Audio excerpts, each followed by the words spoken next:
৭১-এ জামায়াত কি করেছিল মনে রাখতে বললেন তারেক রহমান। এই খবরের ভেতরে দেখা যাচ্ছে ১৯৭১ সালে মুক্তিযুদ্ধের সময় জামায়াতে ইসলামী কি করেছিল তা মনে রাখার জন্য আহ্বান জানিয়েছেন বিএনপির ভারপ্রাপ্ত চেয়ারম্যান তারেক রহমান।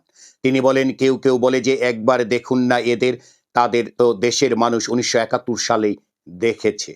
তারা লাখ লাখ মানুষকে শুধু হত্যাই করেনি, তাদের সহকর্মীরা কিভাবে মা বোনদের ইজ্জত পর্যন্ত লুট করেছিল, এই কথাটি আমাদের মনে রাখতে হবে।